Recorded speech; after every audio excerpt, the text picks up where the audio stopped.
School में आप बहुत सारी चीज़ें सीखते हो एंड स्कूल सेटिंग से बहुत सारे माइंडसेट्स भी सीखते हो. What were some of the things जो आपको अनलर्न करना पड़ा? कि तुम याद कर लो, समझे हो कि नहीं समझे हो, कोई पूछेगा भी नहीं, और वही उल्टी कर दो एग्जाम में. The second thing that the biggest scam was classroom education. साल के अंत पे उनका एक एग्जाम होगा और फिर उसके बेसिस पे तुम्हारे नंबर निकलेंगे, और जो सबसे बढ़िया होंगे उनके लिए तालियां बजेंगी, जो सबसे कम होंगे उनको धिक्कारा जाएगा. It is so ridiculous.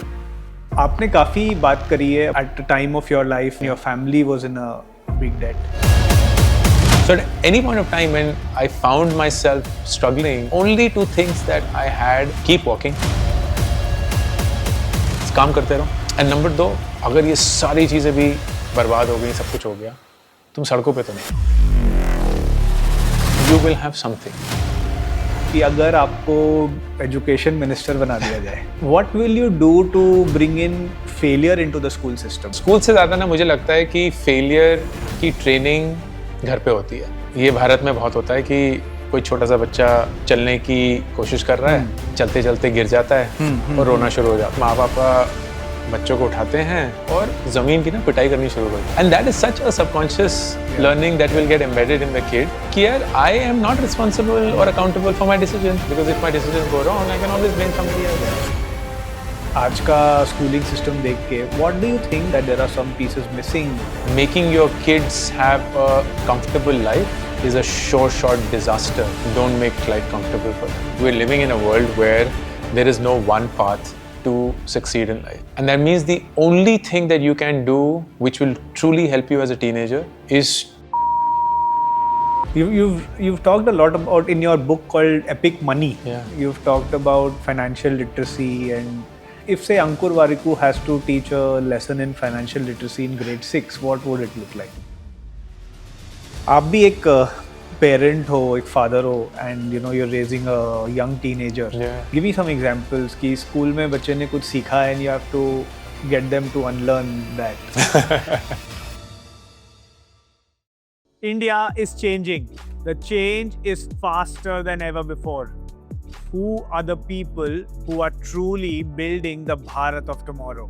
The doers, the dreamers, the problem solvers, the leaders. And today I bring to you on this session one of my favorite teachers, one of my favorite educators who's actually building the Bharat of tomorrow.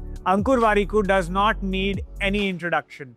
My today's guest is a content creator, the founder of WebVeda, and is all over the social media. I am his biggest fan, and today as we sit with him, we will explore how was his schooling experience, what in his schooling helped him become the person who he is today, how his growing up years helped him become the person who he is today, and what is his advice for school owners, principals, teenagers, parents in India today so that we can build the Bharat of 2050. So stay tuned and watch on. Welcome Ankur, and I've been looking forward to doing this for a very long time. for a long time, and I'm glad you made time today. Thank you. So at Building Bharat, what we are really exploring is what can we learn from people who are actually leading the India of today, and what happened actually in their growing up years, in their families, in their schools, that made them who they are today. Yeah. And from that leaf, how can we actually create the classrooms which will build the India of 2050, right? Will build the Bharat of 2050. Nice. So diving straight into your journey. Yes. You were a very successful person studying in the US, and you had to quit. Our schooling system वो हमें कभी ये नहीं बताता कि भाई quitting is like equal to failure in the Indian schooling scenario. तो ऐसा क्या हुआ आपकी लाइफ में growing up, घर पे, स्कूल में, which allowed you to take that decision, which made you comfortable taking that decision? That's a great question to start with. The background to that is कि बड़े होते हुए ना एक ही प्लेबुक थमाई गई थी. वो प्लेबुक बहुत क्लीन और क्लियर थी कि पढ़ाई is the only way to escape the middle classness you are born in. And वो माँ पापा के लिए काम किया था, तो क्लियरली उनके पास वही बेसिस था. That's what they said. तो मेहनत करनी है, अच्छे कॉलेज जाना है, वहाँ भी मेहनत करनी है, अच्छी नौकरी पानी है, मेहनत करनी है, जिंदगी बिता दोगे एंड वही जिंदगी है। तो I chose education as my escape and I was a good student, always diligent, topper वॉपर नहीं था, लेकिन क्लास के 3, 4, 5 रैंक में से आ जाता था। अच्छा बच्चा था तो टीचरें खुश रहती थी मुझसे। एंड मुझे बचपन से ही स्पेस और फिजिक्स में बहुत इंटरेस्ट था, तो क्योंकि पढ़ाई जरिया था तो फिर डिसाइड किया कि साइंटिस्ट बनना है। अरमान था कि यूएस से पढ़ाई करेंगे तो यूएस जाना है, एंड फिर नासा ज्वाइन करके अपनी ज़िंदगी बनाएंगे वो सब। तो I did my bachelors in physics from Hindu College Delhi University, then I went to the US on a 100% scholarship, which incidentally is one of the biggest reasons why I could take this risk as well. कि scholarship थी, खुद का पैसा कुछ नहीं लगा था। मुझे अभी भी याद है कि ईस्ट लैंसिंग में कैंपस था, तो Delhi to East Lansing is a Delhi to Amsterdam, Amsterdam to Detroit, Detroit to East Lansing flight. 55,000 रुपये की 1 वे टिकट थी। पापा को उसके लिए लोन लेना पड़ा था क्योंकि पैसे थे ही नहीं, और सारे पैसे वीज़ा में और ये सब में चले गए थे। Once I reach in the US, I am earning now $1,500 a month as a stipend. Okay. तो एज अ PhD स्टूडेंट मेरी पूरी ट्यूशन फीस स्पॉन्सर्ड है, एंड मुझे रहन सहन के लिए $1,500 हर महीने मिल रहे हैं। उस समय $50 का डॉलर होता था, तो बहुत सारे पैसे थे, बेइंतहा पैसे। लेकिन as I progressed I just realised that कि ये चीज़ें मुझे करनी ही नहीं है। मैं या तो शायद खुद बदल गया था, या ये एहसास हो गया था कि मुझे फिजिक्स से प्यार नहीं था, मोहब्बत नहीं थी, सिर्फ दूर से क्रश था। कभी समझा नहीं कि होगा क्या, बट वाकई में जब रिश्ते में घुसा तो पता चला कि रिश्ता मेरे लिए नहीं है। And what made it easier, as ironic as it may sound, was the fact कि खुद का पैसा नहीं लगा हुआ था। Right, so there was no remorse, there was no sunk cost fallacy. The only sunk cost was वक्त, and thankfully I can't explain it why and how. मुझे कभी वक्त के अराउंड sunk cost fallacy नहीं हुई है। मुझे कभी ऐसा नहीं लगा यार मैं बूढ़ा हो रहा हूँ, बहुत वक्त हो गया है, अब नहीं करना चाहिए, छोड़ना नहीं चाहिए क्योंकि इतना वक्त बिता दिया। That's the easiest decision for me, क्योंकि मैंने ज़िंदगी को ऐसे एक लंबे नज़रिए से देखा है। बट पैसा was frankly very important for us. तो क्योंकि पैसा नहीं लगा हुआ था बल्कि पैसा बच गया था, I had the courage and the audacity to admit कि ये मुझे नहीं करना है, and after 2 years quit. And when I came back to India in 2004, when it was not cool to drop out of any education, it was looked down upon, किसी को समझ नहीं आ रहा था, माँ पापा एकदम तहस नहस हो गए थे कि एक ही अरमान था वो भी अब, I had to start my life all over again. Right. But at that point what was very interesting is कि मैंने पैसे बचा के, क्योंकि कुछ 2 साल मैंने कुछ नहीं किया, मतलब यूएस में सिर्फ नाम के लिए गया था। मैं सिर्फ ईस्ट लैंसिंग एक बहुत छोटा सा शहर है, वहीं रहा अपने कमरे में, सारे पैसे बचाए, खुद खाना बनाता था, खुद कपड़े धोता था, कोई गाड़ी नहीं ली, कोई फ़ोन नहीं लिया, कुछ नहीं, और हर महीने जितने डॉलर बचा सकता था बचाए। तो 2 साल के बाद मेरे पास 7 लाख रुपए बच गए थे, which was a massive amount of money. Right. Frankly, the most amount of money our family had ever seen in one go. And that gave me the courage कि यार अब ज़िंदगी फिर से शुरू कर सकते हैं और करनी चाहिए। पता नहीं था कि क्या करेंगे, but at least that aspect of money made it really easy for me to make that decision. आपने बात किया कि मैंने लाइफ को बड़े एक रेस की तरह देखता हूँ और I don't look at time, and अब लॉट ऑफ टाइम्स मैंने आपके बहुत सारे पॉडकास्ट या सुने हैं, तो you talk about the regret minimization framework which Bezos also talks about, right? So tell us a little bit more how that has helped you. I would love to share a story about how it came about in my life, and I have to, of all people, credit Yash Chopra, Shah Rukh Khan and Kajol for it. I'll tell you the story. तो दिलवाले दुल्हनिया ले जाएगी, शायद बहुत लोगों ने देखी होगी, अगर आप जवान हैं तो प्लीज़ देखिएगा, बहुत खूबसूरत कहानी है। अगर आपको याद होगा सिड, उसमें एक बहुत इंपॉर्टेंट सीन होता है जहाँ सिमरन की दादी बीमार पड़ जाती है जी, एंड राज जो प्रोटैगनिस्ट है उसका पूरा प्लान था कि मैं सिमरन के परिवार को इम्प्रेस कर दूंगा, शादी के लिए मनवा लूंगा वगैरह वगैरह। That plan goes for a toss because now Simran की दादी इज़ लाइक, जो शादी 2 हफ्ते बाद होनी थी सिमरन की किसी और से, वो आप कल ही कर दो। But I would love to take you back to that scene because that scene left an impression on me. वो सीन था कि सिमरन की दादी अपने चारपाई पे लेटी हुई है, she is in a beautiful house that very obviously she's built with a lot of love, a lot of care, and surrounding her are everybody that she loves. तो उनके बच्चे की बीवियां, पति, उनके पोते पोती सब, and she's happy, she's fit, चेहरे पे एक नूर है, एक तेज है, कोई ड्रिप नहीं लगी हुई है, कुछ नहीं है ऐसा, And she starts the scene, and the first sentence that she says was, मैंने जिंदगी बड़ी अच्छी जी है. That's what she starts with. And I remember sit as a 19-year-old watching that movie in a hall, and मेरे सारे दोस्त बोल रहे हैं भाई राज बनना है, लाइक जिंदगी में अगर एक सिमरन मिल जाएगी वो सब हो जाएगा. मेरे मुंह से वो सीन देख के निकल रहा था मुझे सिमरन की दादी बनना है. लाइक मेरी लाइफ में अगर ये हो जाए कि मरते हुए मैं एक चारपाई पे हूँ और मेरे कोई ड्रिप नहीं चढ़ी हो, मैं कोई अस्पताल में नहीं हूँ, और मेरे मुंह से पहली चीज़ यही निकले कि मैंने ज़िंदगी बड़ी अच्छी जी है, that's the best life lived. And I think it played some bit of how I took that decision or continue to take such decisions over a long term period. कि मुझे वाकई में ऐसा लगता है किसी को फ्यूचर के बारे में पता नहीं है. अगर हमारी किस्मत नाम की कोई चीज़ है तो सब कुछ लिखा हुआ है. And that means मैं कल ही मर सकता हूँ या शायद मैं 40 साल बाद मरूंगा, पता नहीं है. लेकिन मरते हुए ये नहीं होना चाहिए कि यार काश ये कर लिया होता, काश वो कर लिया होता. बस ये निकलना चाहिए जिस दिन भी तुम मरो कि मैंने ज़िंदगी बड़ी अच्छी जी है. And that really helps as a framework to take the most important decisions in life, whether it's relationships, whether it's money, whether it's career and anything else. अब ये 45 साल की उम्र में ना बहुत अच्छा लगता है सुनना, क्योंकि लोगों को लगता है यार ये ना सोफे पे बैठा हुआ है, बढ़िया सा है, पैसे कमा रहा है, कंटेंट क्रिएटर है, तो ना ज़िंदगी बड़ी अच्छी जी है. बट जद्दोजहद तो उसकी है ना जो 15,000 रुपये कमा रहा है, जो जोमेटो डिलीवरी कर रहा है, जिसकी दिन की जद्दोजहद है, तो वो नहीं बोल सकता कि मैंने ज़िंदगी बड़ी अच्छी जी है वगैरह वगैरह. But I genuinely feel that हर एक इंसान एक ऐसी ज़िंदगी जी सकता है जो उसने खुद डिज़ाइन करी हो. एंड उसके लिए सबसे बड़ा स्टेप होता है ये रियलाइज़ करना कि जो कहानी तुम्हें बेची जा रही है कि ज़िंदगी में सक्सेस क्या होता है, वो कहानी तुम्हें वो लोग बेच रहे हैं जिनके लिए वो फ़ायदेमंद है. तुम्हें हमेशा एक ऐड बेचेगा कि तुम खूबसूरत नहीं हो, कि तुम बलवान नहीं हो, कि तुम हेल्दी नहीं हो, तुम अमीर नहीं हो, ये खरीदो, ये करो, तभी तुम ज़िंदगी में सक्सेसफुल बनोगे. एक बैंक तुम्हें घुसते ही बेचेगा कि तुम सिक्योर नहीं हो, तुम्हारे पास गाड़ी नहीं है, तुम्हारे पास घर नहीं है, तुम लोन ले लो तभी तुम अच्छे बनोगे. एक कंपनी तुम्हें बेचती रहेगी कि तुम्हें ज़्यादा सैलरी मिलनी चाहिए, तुम्हें ये पर्क्स मिलने चाहिए, तभी तुम ये बनोगे. And all of that works for them, which is why they're selling you that. But you have to constantly ask, does it work for me or not? क्योंकि बहुत लोगों के लिए it may not.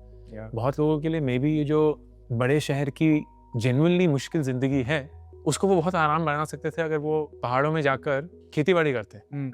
हाँ, उससे उनका कभी फोर्ब्स लिस्ट पे नाम नहीं आएगा, कभी कोई शायद उनको याद नहीं करेगा, लेकिन वो खुश तो होंगे क्योंकि मरने के बाद तो सभी को भूल दिया जाएगा. ये बड़ा इंटरेस्टिंग आपने बताया कि भाई जो दुनिया सक्सेस डिफाइन कर रही है, अगर उसके पीछे आप चेज करोगे then all of these really matter. But if you are defining that then it really changes the entire picture. And interestingly जब आप coming back to your growing up years, and like you said कि आप एक good student थे, and in that playbook of a good student in the Indian setting, school में आप बहुत सारी चीज़ें सीखते हो, and जब आप math, science, English सीख रहे हो तो आप school setting से बहुत सारे mindsets भी सीखते हो. and जब आपको life में you are succeeding in life, what were some of the things जो आपको really pull back करना पड़ा या unlearn करना पड़ा from what schooling system or growing up had fed into your mindset? There were good and bad parts. I think the part that I had to unlearn, which is true for most people, is memory is not what will get rewarded. And unfortunately हमारा education system definitely back then used to reward memory. कि तुम याद कर लो, समझे हो कि नहीं समझे हो कोई पूछेगा भी नहीं, Doesn't matter. लेकिन याद कर लो और वही उल्टी कर दो एग्जाम में तो तुम्हारे नंबर आ जाएंगे. तो it was always about remembering exactly what the teacher taught us and repeating that or reproducing that. The second thing that I genuinely feel is such a bad way of thinking about life is एक classroom में 20-30, हमारे time पे तो 40 बच्चे होते थे, थोक के भाव एकदम, एंड एक टीचर है, वो साल की शुरुआत में कुछ सिखाना शुरू करेंगे, साल के अंत तक कुछ सिखाएंगे. हर एक बच्चा वही सीखेगा, उसी पेस पे सीखेगा. जो जल्दी सीख रहा है उसको बोला जाएगा थोड़ा धीरे हो जाओ, जो धीरे सीख रहा है उसको बोलेगा थोड़ा तेज सीखो. सबको एक मिडिल एवरेज तक लाने की कोशिश की जाएगी. साल के अंत पे उनका एक एग्जाम होगा, जो तुमने याद किया है उसकी उल्टी कर दी जाएगी और फिर उसके बेसिस पे तुम्हारे नंबर निकलेंगे और तुम्हारा एक रैंक निकलेगा. और जो सबसे बढ़िया होंगे उनके लिए तालियां बजेंगी, जो सबसे कम होंगे उनको धिक्कारा जाएगा जो बहुत ही कम होंगे उनको बोला जाएगा ये फिर से करो. It is so ridiculous if you really think about it. And no, it's funny, we are having this conversation. कल ही किसी ने Twitter पे पूछा था what's the biggest scam in today's world, and I exactly repeated this. The biggest scam that got invented 100 years back was classroom education. It wasn't how people were learning before these 100 years, and it shouldn't be how people learn. Everybody has their own pace. Yeah. Everybody has their own choices. Everybody has their own interpretation. लेकिन क्योंकि हमें एक standardise रूप में bulk में workers चाहिए थे factory level पे, तो हमने सबको एक मशीनरी में डाल दिया, एंड वो अभी भी चली आ रही है, जबकि वो चाहिए भी नहीं. फैक्ट्री नहीं जाते हैं ज्यादातर लोग, लेकिन वो प्रोसेस अभी भी चला आ रहा है. And that's why individuals such as you who are reimagining education, who are thinking about how kids are not data points on an Excel sheet, but actual human beings that have very different temperaments, very different learning styles, very different personas. उनके लिए कैसे अलग से बनाया जाए? Because arguably it is a very hard problem to solve. It's not easy. नहीं, क्योंकि school में क्या होता है कि we are always designing for the middle. Yes. So when we design for the middle, like you said, कि जो ends हैं वो हमेशा lose हो जाते हैं, and then you're always bringing them into the middle, right? So how do you design for the ends really? That is a problem to really solve. Exactly. Yeah. Exactly. And a lot of interesting stuff is happening, and we'll talk more about it. आपने काफी बात करी है about at the time of your life when you were in a big debt and your family was in a big debt. And growing up, again, I would come back and ask you that ऐसा क्या thought process रहा आपका कि that really made you recover from that situation? While you know anybody in a debt would वो सब जगह हाथ पैर मारेगा, सब कुछ करेगा, but बहुत बार लोग उस समय में internally, mentally पूरी तरीके से crush हो जाते हैं. How did that go through, and who helped you? Was there a teacher growing up? Was there a family member growing up जिसने कुछ ऐसे thought process आपके अंदर feed in किए? It was certainly my parents, and to a large extent even Ruchi, my wife. क्योंकि growing up we never had money, लेकिन माँ पापा ने कभी जो ज़रूरी चीज़ें थी उन पे कॉम्प्रोमाइज़ नहीं किया, एंड उनके लिए सबसे ज़रूरी नॉट सरप्राइजिंगली पढ़ाई थी. तो पैसे नहीं थे, लेकिन तब भी मेरी बहन और मैं अच्छे स्कूल गए, अच्छी शिक्षा मिली, किताबें पढ़ने को मिली, तो वो सारी चीज़ें जो एजुकेशन के लिए ज़रूरी थी वो मिली. एक्स्ट्रावेगेंस नहीं था, ऐसा कोई शान और शौकत वाली ज़िंदगी तो दूर दूर तक नहीं थी, वही स्कूटर था, वही किराए का घर था वगैरह, but education was always prime. And what I always admired about both mom and dad was they just kept working hard. I think because they didn't have a choice also. कि क्या ही कर लोगे, अब जिंदगी तो हाथ नहीं खड़े कर सकते, अगले दिन का खाना तो खाना ही है, फीस तो भरनी है, किराया तो देना ही है. But I saw it in a way कि यार इतनी मुश्किलों के बावजूद भी वो हार नहीं मान रहे हैं, वो लगे हुए. And that I think subconsciously certainly helped me grow and learn a lot. And then with Ruchi, which is always something that I tell young people, ki your choice of a partner is just such an important choice, because her way of looking at life is what's the worst that can happen. And when you sit down and ask that question, you'll realize that the worst that can happen is actually far better than the worst of most people who are living their life every single day. एक हमारी life में एक safety net इतना strong है हमारी education की वजह से, हमारी अपब्रिंगिंग की वजह से, हमारी वैल्यूज की वजह से, कि हम सड़कों पे भूखे नंगे तो कभी नहीं मरेंगे, चाहकर भी नहीं मर सकते. सही बात. तो मैं अगर रेलवे स्टेशन में कुली भी बन जाऊंगा तो मैं शायद सबसे स्मार्ट कुली बनूंगा, क्योंकि मेरे दिमाग में एक ट्रेनिंग है एंड एक एक्सपोजर है which will make me do something that is very enterprising and figure out that coolie game also, or some other game also. So the question is never about survival for us. The question is always about कि कितना बड़ा जा सकते हैं, कितना बड़ा घर, कितनी बड़ी गाड़ी, कितना बड़ा ये, कितना बड़ा वो. But that's again the rat race that I spoke about, कि वो success हमें है ही नहीं, हमारी वो परिभाषा ही नहीं है. हमारी success की परिभाषा बहुत अलग है. So at any point of time when I found myself struggling, the only two things that I had, or I found myself saying to myself, was keep walking, काम करते रहो, हर रोज show up, do not ever run away from this responsibility, it is something that you have to bear.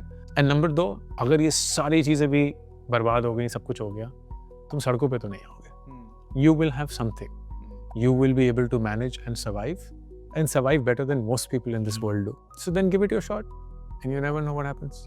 जो role models होते हैं हमारी life में, I think they play a very big role. And बहुत बार when I speak to a lot of parents, students, and always tell parents to always show what is to be done to the Yeah. child rather than telling them. yes, You know, so that's true. that is such a powerful shift, and I can totally Absolutely. understand how looking at your parents. In fact, for me, growing up, I have seen my mother doing a degree program at the age of 40-45, Wow. right? And later when I was reflecting growing up, I did my masters when I was a director in a school, right? And I think it goes back, that comes from her, because I could see that getting up 3 a.m. every morning and doing that, subconsciously it trains your mind to be, you know, able to do that. So true. आप बहुत सारा failure के बारे में बात करते हो, and you know, and I know that failure is so important.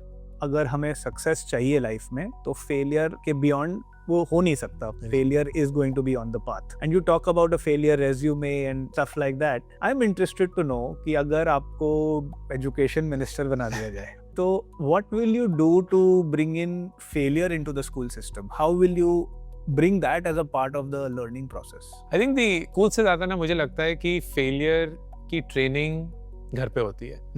Because school is given a very specific simple mandate कि ना एक करिकुलम सिखा दो, बच्चों को आगे बढ़ा दो. पर घर पे जिंदगी के बारे में, एज यू सेड, सबकॉन्शियसली बच्चे सीख रहे होते हैं, कॉन्शियसली बच्चों को बताया जा रहा होता है वगैरह. एंड वहाँ failure, I feel, is a lot more established as a concept then any place else. I give you a simple example. ये भारत में बहुत होता है कि कोई छोटा सा बच्चा चलने की कोशिश कर रहा है, चलते चलते गिर जाता है और रोना शुरू हो जाता है. नॉर्थ में तो बहुत होता है, शायद कहीं और भी होता होगा, कि माँ पापा बच्चों को उठाते हैं, सहलाने की कोशिश करते हैं और जमीन की ना पिटाई करनी शुरू कर देते हैं. हाँ, होता है हर जगह. जमीन की पिटी पिटी करो. And essentially what you telling the kid is कि अगर तुम गिर गए, जो कि बाय द वे तुम्हारा ही गलती थी, और तुम्हें चोट लग गई, तो जिसने तुम्हें चोट पहुंचाई है उसको मारो. एकदम सही है. खुद को नहीं संभालो, वो तो कोई और संभाल लेगा तुम्हें, तुम उसको सबसे पहले मारो. And that is such a subconscious learning that will get embedded in the kid. Here, I am not responsible or accountable for my decisions. Because if my decisions go wrong, I can always blame somebody else. Yeah. So one thing that I do remember, we are very, very conscious of teaching our kids is you are responsible for your decisions. चाहे वो सही हो, गलत हो, आप किसी और पे उंगली कभी नहीं उठाएंगे. अगर वो सच भी है, तो कम से कम अपने जहन में ये ट्रेनिंग डाल देना कि मेरा फर्स्ट डिफॉल्ट किसी और पे उंगली उठाना नहीं होना चाहिए. ये पूछना चाहिए कि मैंने क्या नहीं किया जो अगर मैं करता तो शायद ये नहीं होता. And I think that training prepares people for failure. Now what happens in school is whatever we learn at home gets amplified और कॉन्क्रीटाइज्ड इन स्कूल. तो वो नंबर जो हैं वो कम आते हैं, तो वो एक फेलियर कहलाता है. क्यों? क्योंकि घर पे बोला गया है कि खबरदार नंबर अगर कम आए तो. करेक्ट. शर्मा जी का बेटा अगर आपसे आगे निकल गया तो फिर आप पे तौहीन है. तो you begin to get used to this and you are conditioned to believe that a 78% is a failure as compared to an 80%. And a 75% is a failure to an 80%. When it has nothing to do with that. But ये 12 साल conditioning चलती है, फिर gold medal मिल रहा है, silver medal मिल रहा है, bronze medal मिल रहा है. पर अब क्या हो गया है, 2026 में ना एक कंप्लीटली डिफरेंट रिवर्स ट्रेंड आ गया है, विच इज अब ना हम बच्चों को बुरा लगवाएंगे ही नहीं, अब सबको ही अच्छा लगवाएंगे हम. तो पार्टिसिपेशन मेडल भी देंगे हम, और हम फेलियर मेडल भी देंगे, और हम सारे बच्चों को बोलेंगे नहीं नहीं तुम्हारी गलती तो बिल्कुल भी नहीं है. तो हम उनको ऐसा रूही बना देंगे कि उनका कोई ठोस वजूद ही नहीं होगा. ऐसे किया और उड़ गए, कहीं बुनियाद ही नहीं है कोई. तो वो एक अलग ही दिशा चल गई है. And I am of course not endorsing it because I recognize this is a platform, but हमारे माँ पापा हमें थप्पड़ मारते थे यार, क्योंकि जरूरत थी. हम लफंगे थे, हमें पता नहीं था कि जिंदगी कैसे चलती है, क्या हो चलती है. तो सीधा करने के लिए एक चपाड़ा पढ़ना चाहिए था, और आई एम ग्लैड कि मुझे पढ़ा है. लेकिन आज क्योंकि मैं 2026 का कूल पेरेंट हूँ, मैं विदुर को नहीं थपेड़े मार सकता हूँ. क्या मैं मारना चाहता हूँ? हाँ, क्योंकि मेरा एक कभी इनेट होता है कि अगर खबरदार तुमने बदतमीजी करी, किसी से एक ऐसे ढंग से बोला कि भाई मैं देख लो कहाँ हूँ, तुम देख लो कहाँ हो, तो वो अनएक्सेप्टेबल है. तो मुझे गुस्सा सिर्फ तभी आता है जब मेरे बच्चे बदतमीजी करते हैं. बदतमीजी एक्सेप्टेड नहीं है. चाहे तुम फेल हो जाओ, तुम कुछ भी और करो, बदतमीजी एक्सेप्टेड नहीं। बट मैं उनको थप्पड़ नहीं मारता हूँ क्योंकि मैं 2026 का एक माँ बाप हूँ। एंड उसी लेवल पे हम देखते हैं, क्योंकि हमारे बच्चे IB स्कूल जाते हैं, ये है वगैरह, तो अलग ही लेवल का चल रहा है। सबके पास फ़ोन है, सबके पास ट्रैकिंग डिवाइसेस हैं, सबके पास iPad हैं, वो एयर कंडीशन स्कूल में हैं, वो मिनरल वाटर पी रहे हैं, उन्होंने पसीने का कभी स्वाद ही नहीं चखा है। वो अगर जा रहे हैं बाहर तो no, it's like a big event for them कि आज जी फुटबॉल खेल लिया हमने, AQI 75 हो जाती है तो सब अंदर चले जाते हैं, वो एयर प्योरीफायर में। So then you're almost saying, what are you preparing them for? Because if that was the real world, I would not complain at all. But that is not the real world. Right. So you are creating an artificial bubble and telling them that you are really awesome, when the truth is they're not prepared for the world. And the first instinct of them failing, they will not have any idea of how to deal with it. Any idea.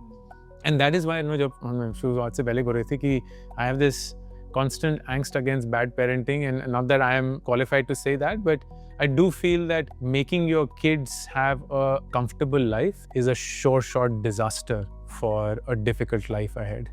Don't make life comfortable for them. ऐसा ही एक और बहुत मतलब because I get into the classrooms, बहुत बार मुझे लगता है कि भाई इंडिया की जो करप्शन की प्रॉब्लम है, it's actually stemming from the classroom. Is it? Because if you go into any school, every second teacher would tell the students कि ये जल्दी कर लो, games period मिल जाएगा. Ah, correct. So it's actually a bribe. Yes, it is. It's actually a bribe that we are giving. Yes.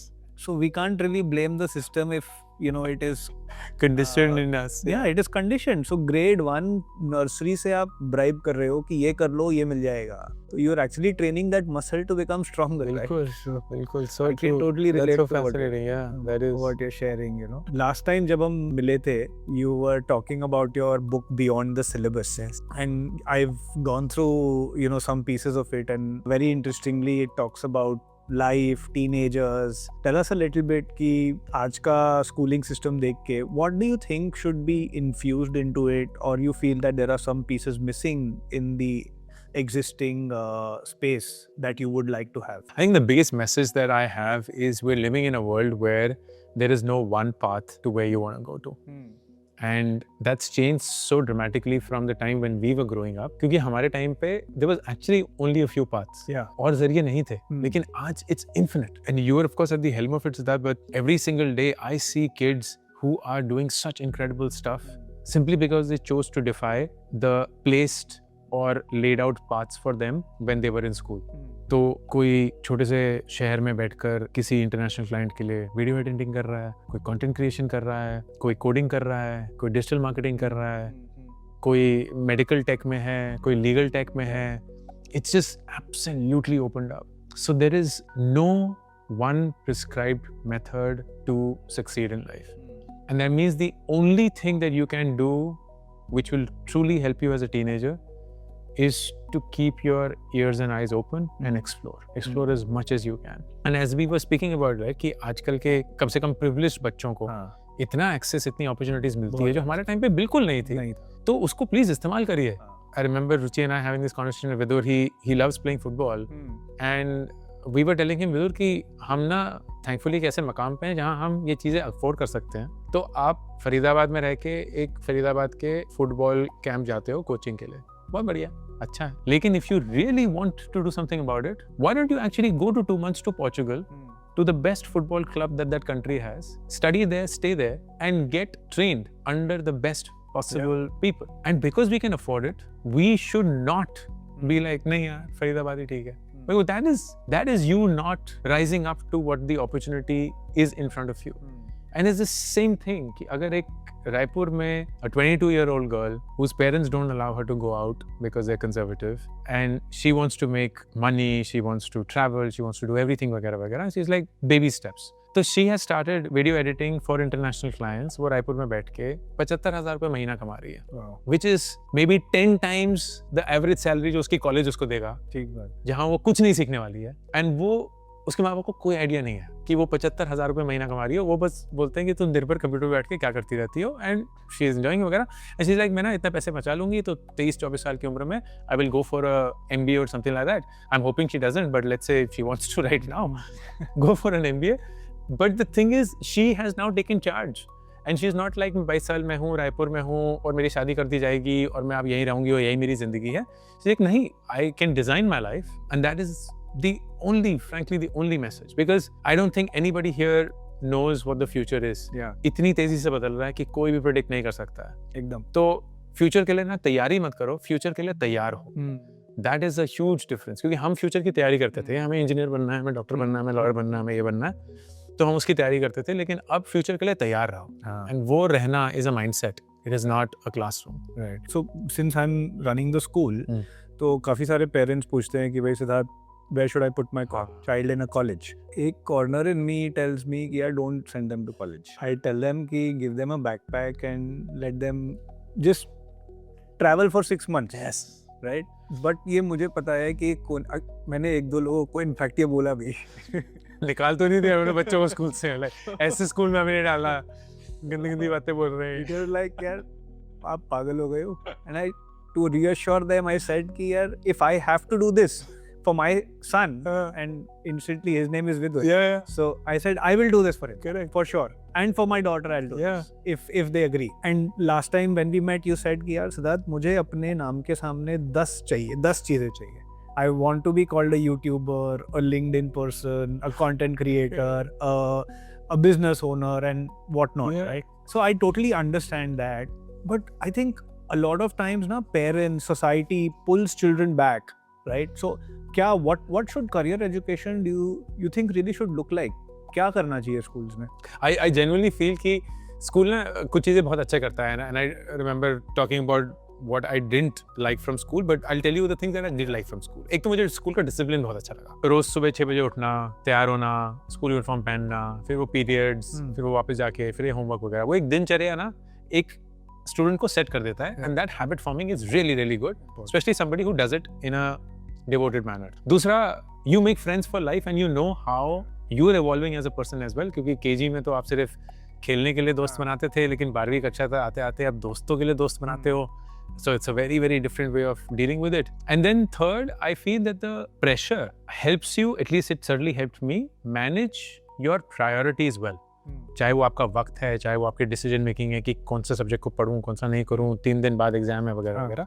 And I feel school is a good foundation to have. It doesn't matter कि वो CBSE है, ICSE है, IB है, state board है वगैरह वगैरह. School के बाद I 100% agree with you. I think college is mostly a waste, unless of course it's a very technical field कि आपको डॉक्टर बनना है तो हाँ जो कर जाना ही पड़ेगा, कोई ऑप्शन नहीं है. लेकिन एक बीए, बीकॉम, बीएससी करने से तो आपकी जिंदगी में कुछ नहीं बदलने वाला. Please take 1 year gap.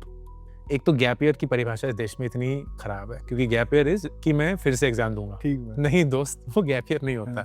वो तो सिर्फ एक अटेम्प्ट मार रहे हो आप, वही घर पे बैठे रहोगे, वही जेईई की तैयारी करोगे, उसको गैप ईयर नहीं बोलते.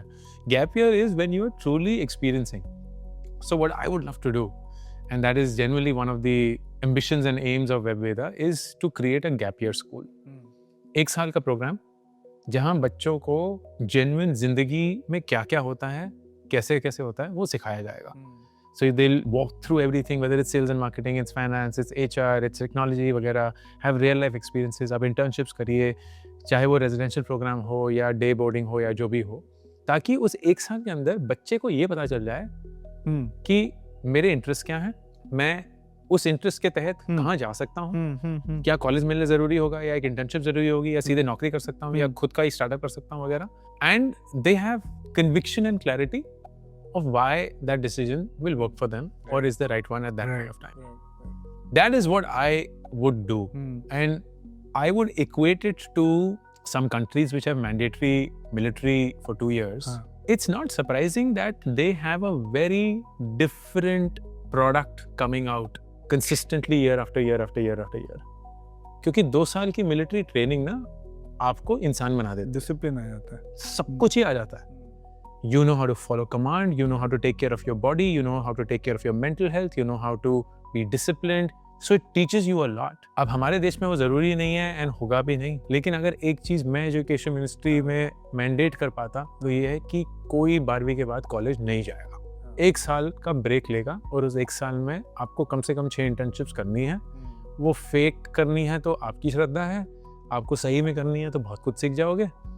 लेकिन उन 6 इंटर्नशिप्स के बाद आप एक सबमिट करोगे application and process to qualify for college or do to that. ये सारे जो entrance exam है, CUETs ये सब रद्द कर दिए जाएंगे क्योंकि ये सब बच्चों को सिर्फ घिसना सिखा रहे हैं, जिंदगी जीना नहीं सिखा रहे हैं। ये मेरा assessment है। Totally. US में अगर सही से चल रहा है, UK में मतलब ऑलमोस्ट हर एक देश में एग्जाम लेवल एडमिशंस नहीं होते हैं, देयर सबमिशंस कि भाई मेरे को क्यों करना है ये कोर्स। एग्जाम का सर्टेन एक होता है भाई GRE आपने दे दिया, TOEFL दे दिया, ये सब दे दिया, ठीक है, उसका एक थोड़ा सा परसेंटेज होगा, बट एक इंटरव्यू होता है, एक स्टेटमेंट ऑफ पर्पस होता है, लेटर ऑफ रिकमेंडेशन होते हैं, आपका खुद ऑब्जेक्टिव होता है, एक स्कॉलरशिप का एक ऐसे होता है। ये सारी चीजें करिए ताकि पता चले। आधे से ज्यादा IIT की JEE के बच्चों को एक लड़की के सामने डालोगे, उनकी सुसु निकल जाएगी, उन्हें पता ही नहीं है कि कैसे बात करते हैं, लेकिन है IQ 140, तो क्या ही आप अचार डाल दोगे उस IQ का। अभी तो AI के जमाने में स्टेटमेंट ऑफ पर्पस और ये वो सब भी बन जाएगा, हाँ, निकाल लोगे वहां से ही, वो सब भी हो जाएगा। तो हाउ डू यू थिंक कि भाई क्या होना चाहिए, what should a future of schooling look like with a lot of AI? Because आप IB स्कूल देख लो, या भाई पहले हम CBSE पे बात कर रहे थे या any of the Indian schools पे बात कर रहे थे, तो when we would talk about rote memorization, अब अपने बात कर रहे हैं अबाउट द IB स्कूल्स या इंटरनेशनल बोर्ड्स, तो वहाँ पे all the writing is happening through AI.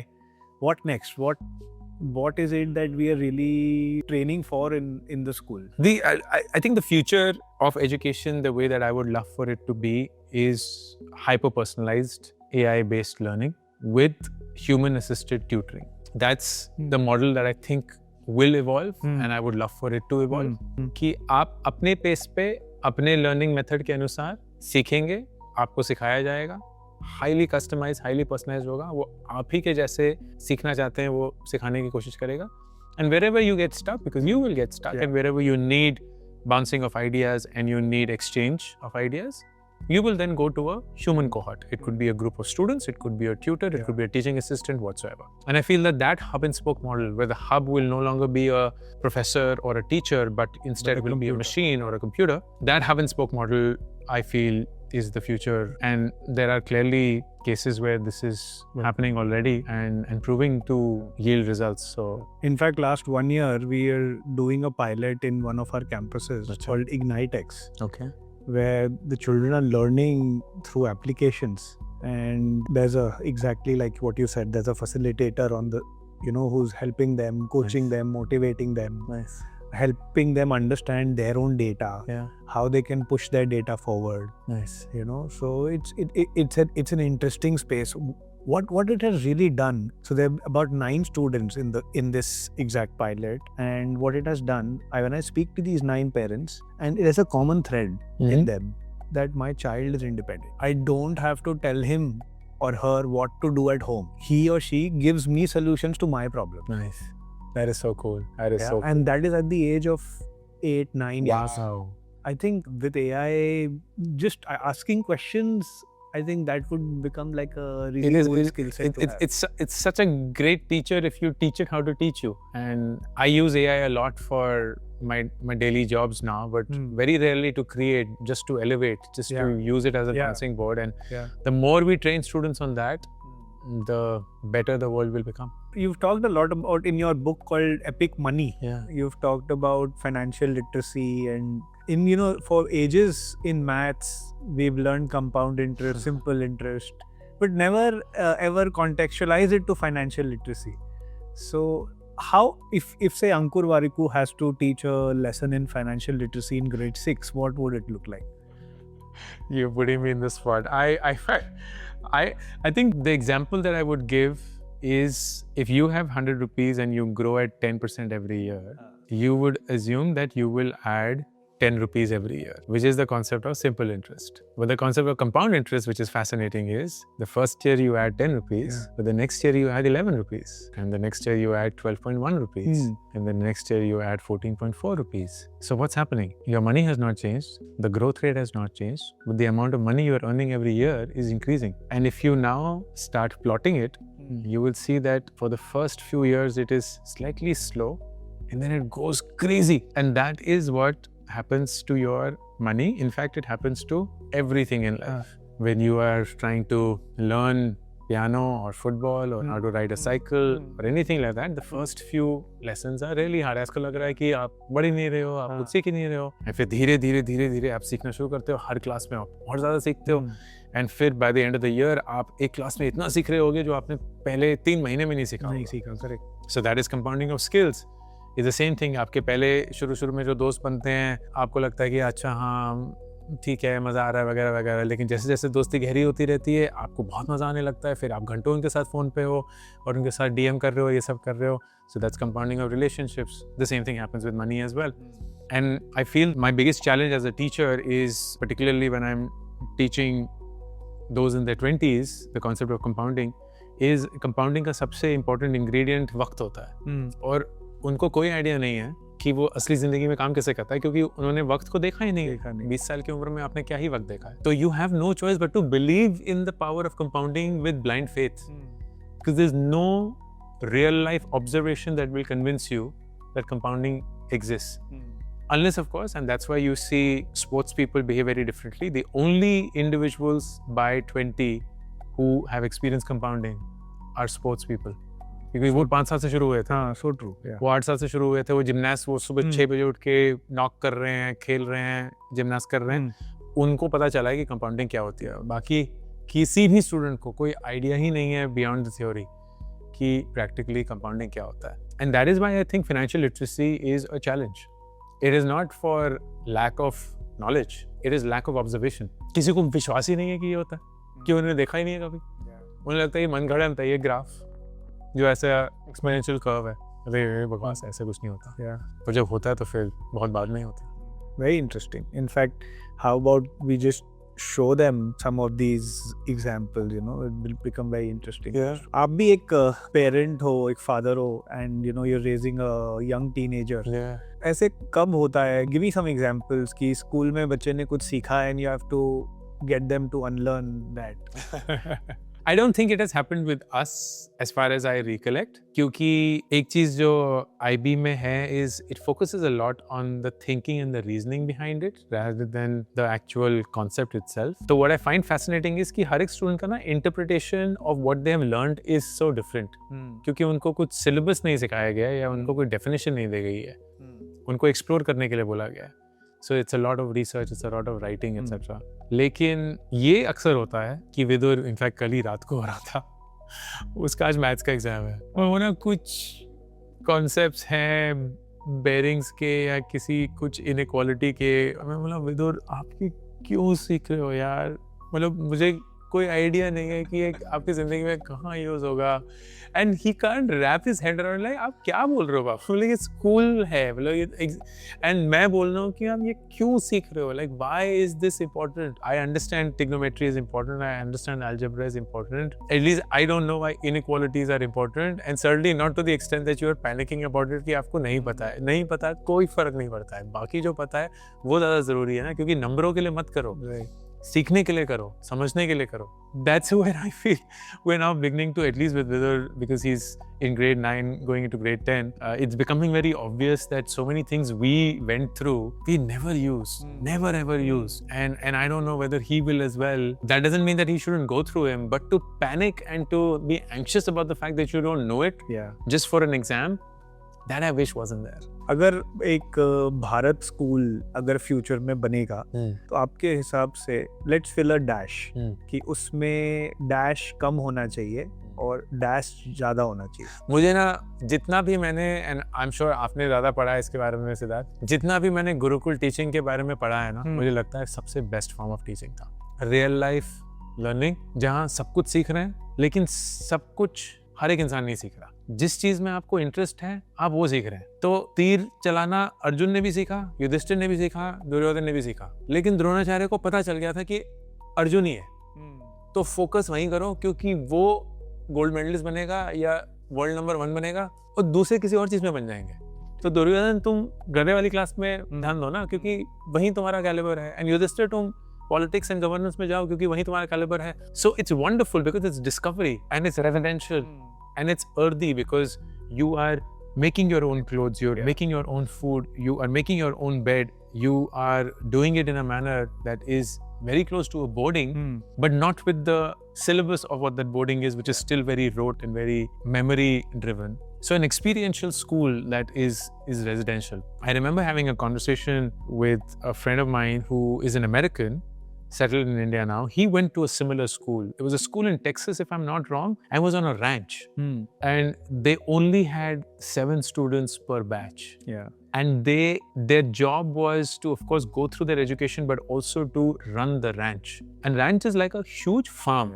तो इमेजिन कि आप एक पूरा खेत चला रहे हैं, तो आपको गाय बैलें भी मैनेज करनी है, आपको उपज भी मैनेज करनी है, आपको बीज भी बोने हैं, आपको धूप में काम भी करना है, आपको पढ़ाई भी करनी है, और वो आपको 3 साल तक करना है. तो आप जिंदगी के बारे में ना सब कुछ जो है वो सीख जाओ. एंड ऐसा नहीं है कि आपको टेक्नोलॉजी से दूर रखा जाएगा, ऐसा नहीं है वो बोला जाएगा नहीं आईफोन नहीं यूज करो, इंटरनेट नहीं यूज करो. सब मिलेगा, सब कुछ मिलेगा, ताकि आप वो स्टूडेंट बनोगे जो खेती करते हुए ना वीडियो एडिटिंग भी कर रहा है for somebody sitting in Singapore or somebody sitting in San Fran. I'd love to build that school. Last couple of questions and lazy. A message from your side to parents of today who are, you know, always in that race कि मैं कुछ कम तो नहीं कर रहा, and always in the conscious and guilty कि am I giving enough to my child, and how do you think that's helping the child or really doing disservice to the child? Yeah. I feel the biggest question as a parent we ask, and I think could be a question that others also ask, is not are we doing enough, but what is it that our child wants, and are we coming in their way of getting there?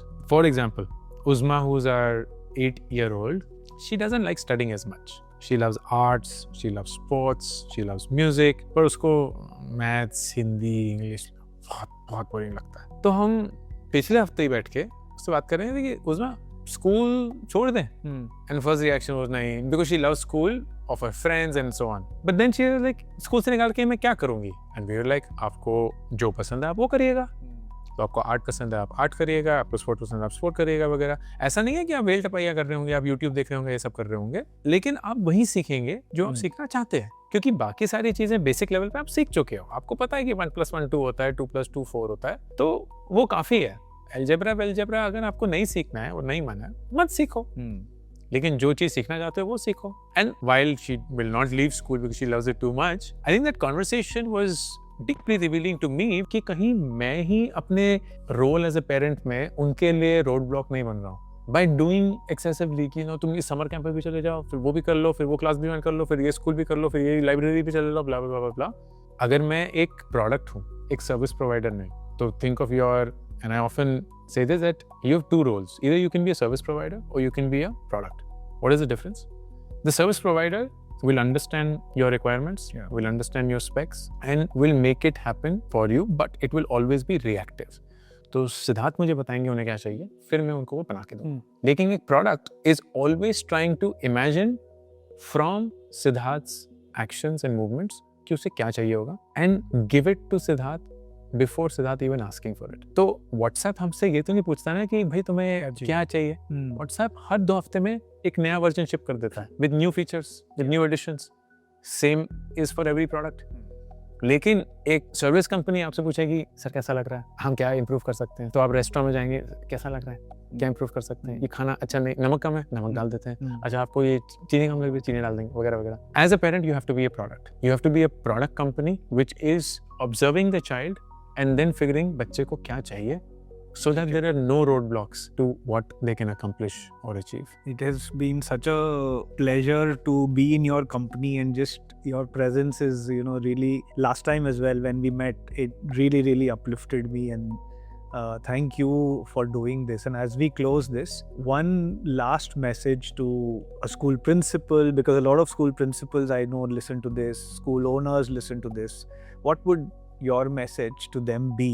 What is it that the Bharat of 2050 needs to be there? What should schools have that will build the Bharat of 2050? I feel that the biggest lesson stems from this realization that you are truly working towards nation building. I cannot overemphasize the role that you play in how this country will shape up in the next 20-25 years, क्योंकि आपके school से निकला हुआ हर एक बच्चा इस देश में एक इम्पोर्टेंट रोल निभाएगा या नहीं निभाएगा, इस इकोनॉमी में कंट्रीब्यूट करेगा या नहीं करेगा, अपनी ज़िंदगी सुधारेगा या नहीं सुधारेगा, एंड उसका बीज आप ही बो रहे हैं। पेरेंट्स उस बीज में पानी डाल देंगे, वो कर देंगे, लेकिन ultimately you are the ones that are shaping it up. And my only message there will be, please create more leaders than followers. इस देश में बहुत सारे लोग हैं जो मुलाजिम के रूप में अपने आप को देखते हैं। उन्हें ज़िंदगी पर यही बोला गया है कि हाँ में हाँ मिलाओ, ऑर्डर्स फॉलो करो, ज़्यादा शोर मत मचाओ और ज़िंदगी ठीक रहेगी। लेकिन जिन ने कुछ अलग करने की कोशिश करी है, हाँ बहुत सारे लोग फेल हुए हैं, बहुत सारे लोग जीते हैं, लेकिन उन्होंने कुछ ना कुछ तो बदला है। तो आपके स्कूल में से अगर 100 बच्चे हर साल निकलते हैं, अगर 2, 3, 4, 5 बच्चे भी ऐसे हों जो उस उपज से निकले हैं that I do not want to follow but I want to lead, that I think will be the best service that you will give to this country and to the profession that you owe so much to. Thank you so much for doing this, taking out time today. Really means a lot. Thank you so much, Adarya. Pleasure, absolutely. If you liked and enjoyed this conversation, do subscribe to the Building Bharat podcast. Here I will be bringing you more interesting people who will help you ideate of what should happen in schools if we are truly to build the Bharat of 2050. Also in the comments, do mention if there's somebody specific that you would like me to talk to or interview that will allow me to bring a relevant guest on the podcast. And if you enjoyed this conversation, do share with at least one person, a school owner, a principal, or an educator or a parent who would benefit from this conversation. Thank you. Jai Hind.